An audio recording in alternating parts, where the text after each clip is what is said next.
What's going on, everybody? It's your boy Sifu Topher back again for another episode of the podcast. Let me start by saying sorry it's been so long. Had to take a small break, kind of readjusting, retooling some things with the podcast. My next episode was supposed to be an interview with my Hang. We are going to do that episode, but it is going to be temporarily delayed. Um, Not too long. I suspect him and I will get the show rolling here um, quick. But I also wanted to do some retooling with the podcast, the way I did things, sort of release dates and so on. So, first things first, I'm going to try and drop the podcast every Wednesday for Wing Chun Wednesday. It's going to try and be my new weekly day and time. So, stay tuned for that. YouTube live stream, live react will be Wednesdays at 12, lunchtime here on the East Coast. The audio will drop same day. Um, I have a theme song incoming. Somebody I know has volunteered to make me a little theme song, so I'm pretty excited about that. When that gets on the podcast, obviously you'll all hear it. So that is kind of cool and will be coming shortly.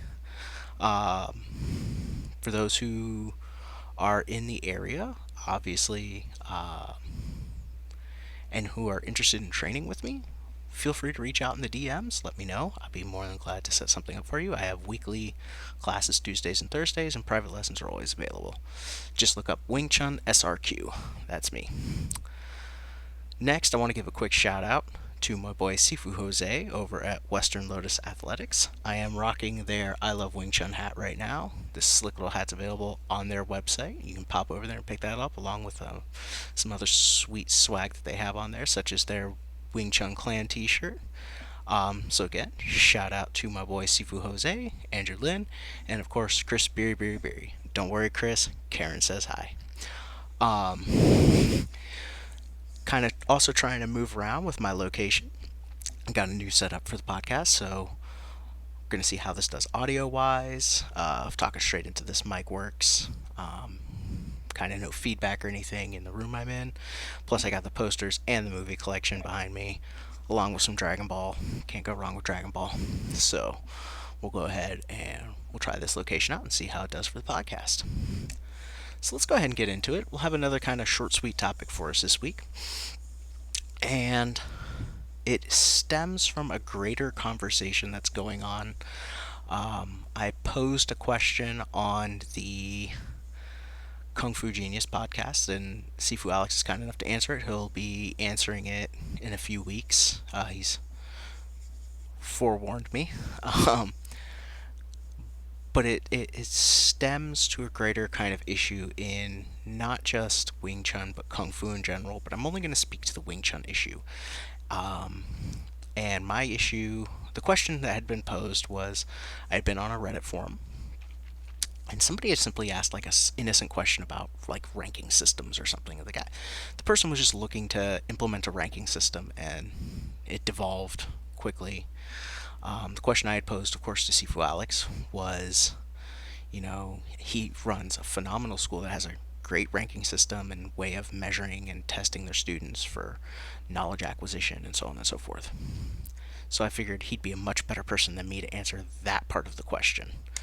But there's a greater kind of back-end question, and it's a dialogue I've had a few times. But it's definitely a dialogue I want to address today, and that is how we approach training Wing Chun versus how other martial arts approach their training and evolution. I think personally, and this is just me speaking for myself and my experience and the things that I've had to deal with, most of Wing Chun, but not all of Wing Chun, but I would say a good chunk of it, is kind of in this weird stagnant place where on one hand we're trying to hold on to a lot of the traditions and stuff, and it's preventing us from moving forward. And because of that, we get into a lot of the caustic discourses of my lineage this, my methodology that, your methodology this, my methodology that. This is right, this is wrong. We pivot this way, not that way, so on and so forth. And I think that's kind of a big issue because, let's face it, Chinese martial art is not in the greatest place right now. Um, we kind of are, in many ways, the butt of a lot of jokes.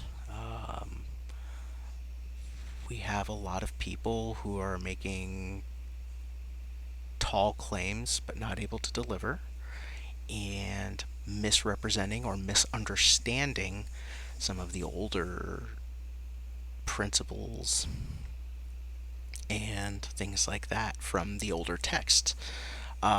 Sometimes taking things out of context. So, that's a big issue we need to kind of rein in ourselves, because we're the only ones who can fix it. And so, what I propose, and this is kind of my thoughts on this, I am professionally, I work in academia. I'm a trained historian. I have a degree in history, in research. I have a master's. I'm working on a master's, finishing it up here soon, in information science and research. And my time in academic training and kind of the rigors of research and how that works has led me to think about martial arts in a different way. So, for instance, my foundation is my lineage, where I got the basic framework of my knowledge and everything in the field of Wing Chun, but I'm not afraid to collaborate with other experts in the same field, regardless of their lineage. And the reason for that is, on a professional level, that's how we get to a better answer than the answer we currently have.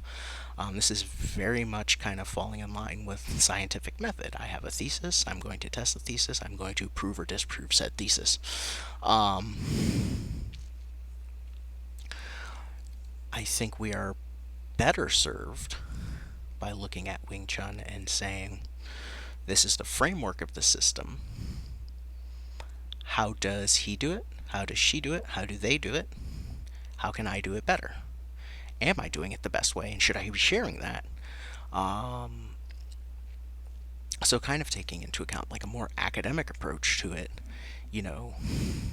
I will propose an idea or a thesis or something like that and put it out to the community, which is, I think, something a lot of people try and do online. So we put it out there, and unfortunately, the nature of the internet is to immediately get defensive and lash back out, which in an academic field is not necessarily the case, though that does happen. I have seen it happen. But the idea is that when a professional or an academic or a professor or an expert in a field puts out information, he's putting it out there for his peers to look at.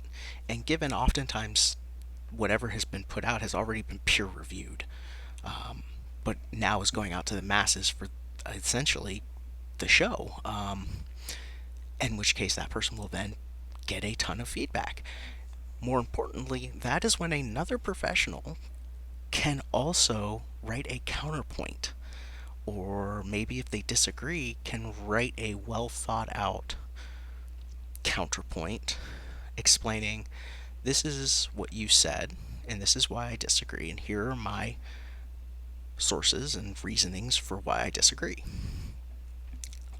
Which is perfectly fine. It's an academic discourse. As opposed to, the more typical. Sorry about that, technical difficulties. Recording cut out. But like I said, it tends to evolve into, bro, this is not how my Sifu taught to me, so on, so forth. Well, you know what? Here's the thing. That doesn't help anybody. That's just being defensive because somebody has a different point of view than you on something you both love, and it's nonsensical. I would say, the smarter thing to do is look at arts like Brazilian Jiu-Jitsu. Jiu-Jitsu, keeps it on the mat, man. They get out there and they roll, and they're trying different things, and they're trying different approaches, different ways to pass guard, different ways to take side control, to submit. Um, and they don't get shitty with each other about it. They get out there, they just do the work, they do the role. Um, if somebody comes up with something, it's not people losing their minds over how unauthentic it is, or how uh, not the Gracie way that is. It's, bro, how'd you do that? That's freaking sweet. That's an example. Sifu Alex gave me one time, and it's just a great example. It is just the truth. Boxers do not care who your first coach was, who your second coach was. Who's your coach right now? What are you doing right now? How are you training right now? Or how are you optimizing jab, cross, hook right now? They use a very simple set of tools and dominate quite well with a very simple set of tools. Um, Wing Chun could, in the same manner, do the same thing. We have a very simple set of tools compared to some of our other Kung Fu cousins out there. We have 3 empty hand forms that are conceptual. One teaches structure, one teaches movement of structure, one teaches recovery of structure. You have the wooden dummy, which is structure to structure. And then you have the weapons, but then outside of that, it is chi sao, it is sparring, it is, here are the basic tool sets. Now let's touch hands, let's spar, let's figure out how to work these basic tool sets. And, it's in that working of the basic tool sets and understanding of those core principles that really can make Wing Chun very good. There are some things we need to avoid, like the Chi Sao trap. And I don't mean trapping hands, I mean getting stuck in Chi Sao as the end all beat all of everything. Because it's not. It's just a tool. It's a sensitivity tool. It's a training tool. It's a movement tool. It's a connection to the opponent tool. It's a bridge tool. It's a split second in the reality of fighting. So, what we should be doing, pressure testing a little more, pressure testing against things that are not Wing Chun, because Wing Chun was designed to fight not Wing Chun. And while, yes, we have to do some testing against Wing Chun, we need to do more testing with things that aren't Wing Chun. And we need to not be afraid of losing. And that's, I think, one of the most important things, especially from an academic field of research, is coming up with a thesis, going in, doing the research, and finding out you're wrong. Because that's the whole point. It's I think this is how this is. Let me test it. Oh, I'm right, or oh, I'm wrong. And it is okay to be wrong, because when you're wrong, you can figure out why you're wrong. And then you can go back and correct the thesis based on the new information you've discovered. That's how we get better ideas. That's how science comes up with new technologies. That's how we've learned more and more about our universe. By trying to say that what we do now in this stagnant, narrow lens is the end-all, beat-all, perfect way of doing it. And there's no other way, and this is exactly how it should be done. You're going to run into a real problem there. And that is, time is going to pass you by. Other people are going to evolve. Other people are going to get smarter. Other people are going to get smarter to your game. That's another thing is, as time progresses and you keep doing the same thing, if you keep doing the same thing, people are going to get smart to it and go, well, he's going to do this, that, and the other. I'm going to do this. And they'll come up with counters to it. Then you have to try and come up with a counter to that. And the moment you try and come up with a counter to that, guess what you've done?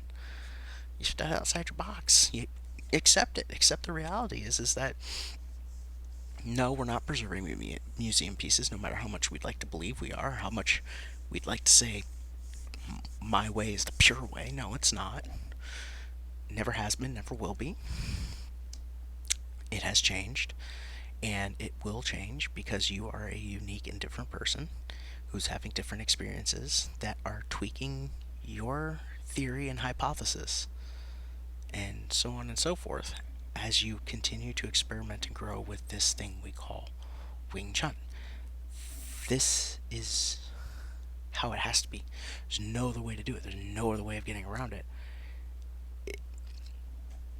Because if you keep it a stagnant thing and you try and make it not change, it dies. It just, look at the decline of certain martial arts in the last 20, 30 years. You know, I remember when kung fu tournaments were massive 3-day events. Now we can barely fill half a convention hall for 2 days. You know, we used to have one of the biggest conventions here in Florida, and now it has dwindled down. It's very sad. I went about 2 years ago. I went to go see it, and it was very sad what that thing has turned into. So, you know, it is what it is. When you're just doing the same thing over and over, and you're not changing it, you're not evolving it, you're not keeping it fresh, you're not re-examining it, then it stagnates, it dies. If you're not testing your thesis, and you're not testing your theories, and you're not putting it out there for other people to give you feedback on, and creative feedback. I don't mean like, oh fuck you bro, your stuff is shit. I mean like, oh, that's an interesting way of doing that. That's an interesting way of training that. That's an interesting methodology, you know. But have you considered this? You know, and you have to be willing to take that information and accept like, hey, maybe what I'm doing is not correct, and maybe I do need that feedback. You know, you have to be able to take that criticism or critique or whatever you have to do. You know, we always called them critiques when I was in art school. I went to art school for a few years, and we always put our paintings and stuff up for critiques. And honestly, those critiques were helpful because it was like, you know, hey, I like the way you use this technique, but did you ever consider, you know, using this brush technique or using these types of brushes for this technique? Same thing. Hey, I like the way you're developing your punching method, but have you considered doing it like this? You know, have you considered the way you pivot like this? Have you considered your hip rotation and hip vibration like this to really draw in to sink and shoot the punch this way? You know, things like this that can be done constructively. But we have to be willing to A, put that out there, but B, take the feedback that we get from it. And not get butthurt when somebody is like, hey, not quite, homie. Because, you know, there are a lot of people out there who just give you shit feedback, and they always will, and they're internet trolls galore, but there are people who are going to give you some pretty solid information out there, and you got to be okay with that solid information. So I would say get out there and give that a try. But Wing Chun as a whole should really be looking to enforce standards and take more scientific, or I don't know if scientific is the word I want to use, but I mean academic approaches to the way we develop our art. Open ourselves up to what our colleagues are doing, really examining what our colleagues are doing, talking with them, reading what they're writing. Shout out to Wing Chun Illustrated magazine, which tries its best to get all voices involved and giving everyone a platform to say something, so that people can at least think, read, and digest what other people's thoughts and thought streams on the subject are. If you're interested in a more academic approach to the study of martial arts, whether it be the actual physical practice or histories and stuff like that, I recommend the Journal of Martial Arts Studies. It's a great academic journal, and they have a podcast too where many of their authors write about some of the social issues that martial arts are facing, because it's another aspect of martial arts that we just have to kind of accept, is that in a lot of ways, in 2023, coming up on 2024 already, we're doing something that in a lot of ways doesn't necessarily have the utility it once did. It still does, don't get me wrong, there's still instances of physical violence and people need to be able to defend themselves in that situation, but we're also living in a day and age where, especially in the US, people are armed. It's simple, truth of it, whether it's a knife or a gun or something else, we are facing different threats than what good old fashioned fisticuffs would solve. I'm not saying that we should just give up on martial arts practice, because there are other avenues in with which martial arts have to offer people, and we need to examine those as well, because maybe when we come to that realization, maybe when we are looking at martial arts in a way that is sport related, health and wellness related, um, even just after school activity related, we'll start to find that maybe we can take ourselves a little less serious in some ways, and really focus in and take ourselves more serious in other ways. A good friend of mine, fellow martial artist, he's big into walking the path because he believes it has something to offer 2024, 2023 culture, especially in a day and age where people are just chronically depressed. Um, Health is a teeter-tottering thing. You have some people that have become super fit and healthy, and other people who are just on the far end of that spectrum. Helping people back to balance in that way. Helping people just orient themselves in their lives and kind of refocus and repurpose. And I am inclined to agree with him in his theory and his hypothesis on that. That the utility of what he trains is as a combat art, as a combat methodology, is not as important as the other things that it provides people. Because what he told me, back in the 70s when he started training martial arts, he's like, he was looking for something to help orient himself, something different. And when he found martial arts, he really vibed with it. He's like, yo, this is something special. And for him, it was never really the like macho be to fight guy. It really was kind of that walking the path of Zen that martial arts provided him. I know I'm going off on all kinds of weird tangents about this, but really I think it's important to have a broader scope of how we look at our arts, and to take a more academic approach, a more open approach to how we look at our arts, and more friendly, let's just be honest, a more friendly approach to how we look at our martial arts. Because if we're not being friendly with each other, if we're just constantly being toxic to each other, then dude, give up now. We should just give up. Because we're not going to survive much longer anyway.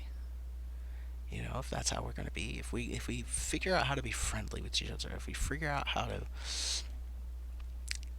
not be dicks about how we offer feedback to our counterparts and our colleagues, then maybe we can take the next steps to making the study and physical practice of martial arts, as Wing Chun specifically, a forward, and the next step of its evolution to help move it into the future so that it is around in another 20 years.